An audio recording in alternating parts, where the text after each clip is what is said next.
So, I'm not wearing makeup. My lips are chapped, so it looks like I'm wearing lipstick, and I don't get chapstick till tomorrow. My tonsils hurt really bad, but you're upset, and it drives me crazy.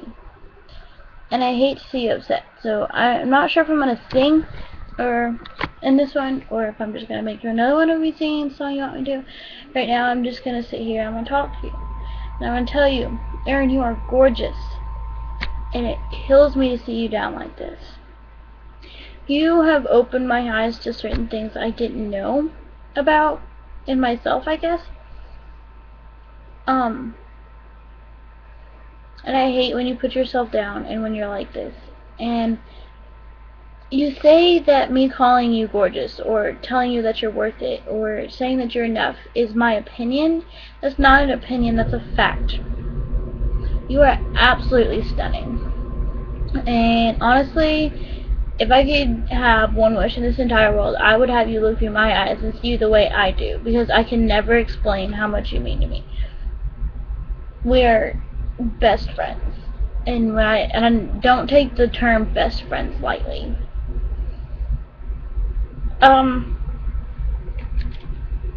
Instead of actually doing homework, which I have tons of to do right now, or being asleep because I have to get up early, I'm gonna sit here and I'm gonna talk to you, and I'm gonna have you watch this. I don't care if it's an hour long, because making you smile is my main priority.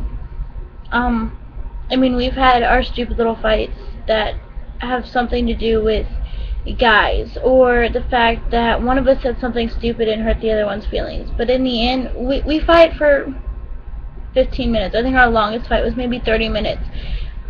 And it was mainly all sarcastic shit. And then in the end, we sat down and we told each other what was wrong and why we were upset and what each one of us said hurt each other.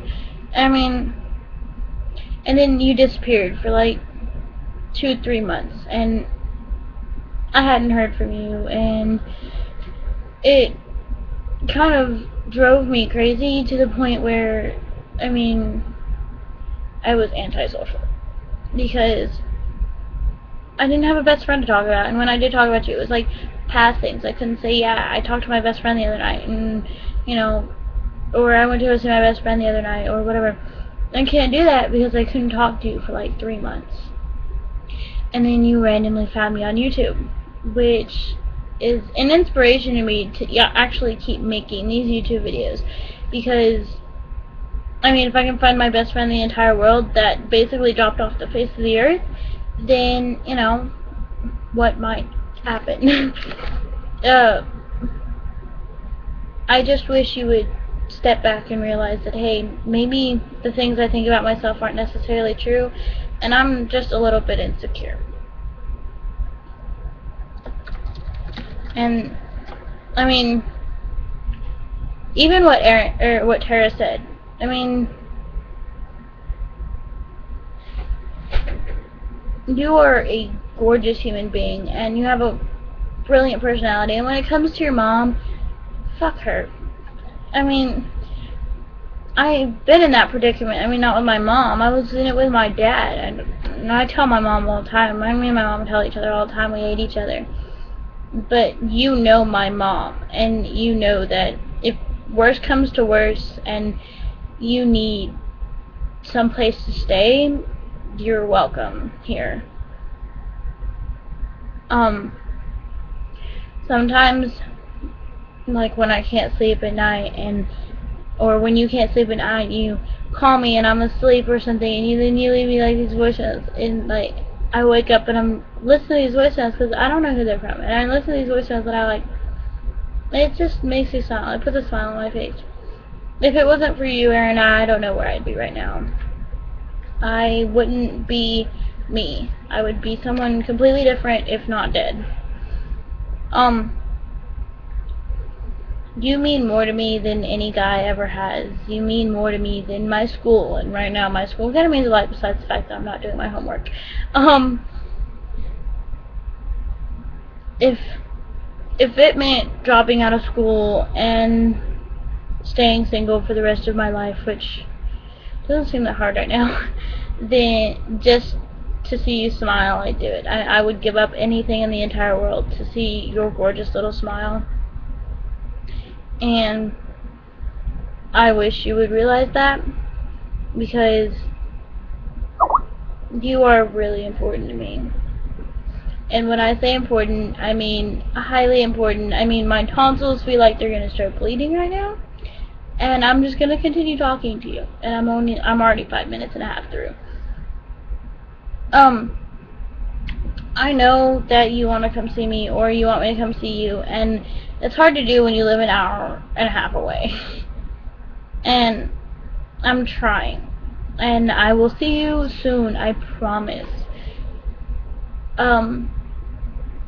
Trust me, I wish both of us lived in Marshfield still, except for the fact that I don't want you with your mom.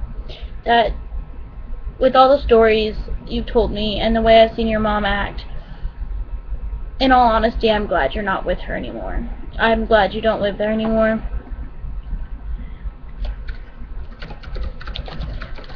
I'm messaging you right now, so I just wish you would realize that you are the most perfect person I know. And I'm not saying that you have no flaws, because everybody has flaws. There is not a single perfect person in the world, except for maybe Channing Tatum, but you know. But you are the closest it comes. Love isn't... It's not just having strong feelings for somebody, but it's looking past their flaws, looking past what makes them different, and seeing the most gorgeous and absolute perfect person in the world, and knowing that without a doubt that if they weren't there anymore, you would have no clue where you'd be. You're not sure if you'd be dead, or, you know, into drugs, or hell, for all I know, I could be a prostitute if you weren't around. I'm glad I'm not. But, I mean, I just wish you would realize that without a doubt you are insanely gorgeous and epically amazing, and without you, my smile would no longer exist. And, I mean, you are possibly the strongest person I know, and I thought I was a strong person, but when I've heard what you've gone through, and I've been there to see you cry, or our stupid little laughs about how you almost fall off the top bunk, which never do that again, because you almost died and I would have cried. Through everything, I've noticed that you are the strongest person I know.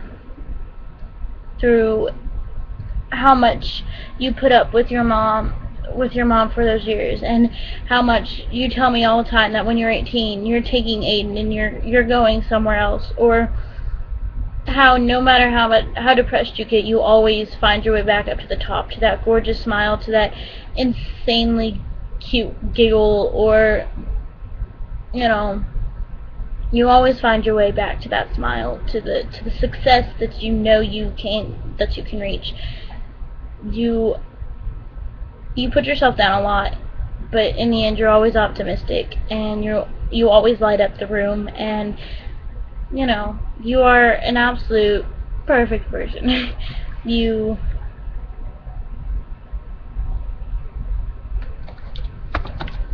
are, like, even as I message you, like, it brings a smile on my face just to get a message from you, or to just get a text message, or when you randomly send me pictures just because you want me to post them on Facebook. Hell, I save those pictures because whenever I need to smile, or I need to be lifted up, and I know you can't do it because you're busy, or you can't come see me, or we can't talk at the moment. I mean, even a picture does it. You are amazing and gorgeous and funny and brilliant and strong and optimistic, and you light up a room, and without you, I would be nowhere. I might be having better hair problems. No, because I wouldn't. All I know is that you need to take a step back, and you need to realize, hey, my life is a little better than I think it is. And I know things right now are hard, and you don't feel like everything's gonna get better, but I promise you it will. I promise that whatever you're going through that you don't feel like you want to talk about, or you're not sure exactly why you're depressed, I promise you that it'll get better, and I will be here through every second of it. I will be here to tell you, my hair, I swear to God, I will be here to tell you that you are gorgeous, or that you are brilliant, or that you're a savior, or that you're strong enough to get through this. I will be there to the very last second. Hell, if it were you and you needed to sit down in the middle of the street and cry in the pouring rain, I wouldn't even move. I would probably direct traffic so you wouldn't get hit, but I wouldn't move. I would sit there. And I mean, that night when you sat there and held me on the sidewalk crying, or after Brenda punched that guy, or this certain said guy, and I ran away, you still tried to get a hold of me, and you still tried to notice what was going on. And then the next day at school, when I didn't want to talk to anybody, you broke through this shell of mine, and you made me talk to you. You sat down and told me that everything was going to be okay no matter what happened between me and this person, and that through the end you would be there, and that you wouldn't leave, and that's how I know that in the end we will be best friends, and you'll be there at my wedding, or we'll be in the nursing home together, or whatever. Hell, we'll probably be so close that instead of being married or buried next to our husbands, we'll be buried next to each other. I can't smile for real because my lips hurt. Sorry. But I mean, through all of our stupid memories that we can go on for hours and hours and hours with, and one of these days I might just list off, or make a YouTube video of just listing off memories, then, I mean, we have become best friends. And by best friends, I mean inseparable, 110% inseparable. If somebody tries to take us away from the other, I mean, shit's gonna hit the fan. That's not possible. We will forever be friends. And I mean, we have our differences, like sometimes chasing guys, or I don't know, we have our differences, which are actually hard to find because we do have a lot in common. But even through these differences and through our depressions, and I mean, when neither of us want to talk to anybody else, there is one exception to that rule, and we will always talk to each other. Even if it's, I don't want to tell you what's wrong, but I just need someone to talk to me and just listen to me. That's us. That's what we're there for. That is the meaning of best friend. We will be there till the end. And I can't really go on with this because I've probably named off just about everything I can do here. I would walk if I could, but I have school and that'll take me a while and hurt my feet really bad.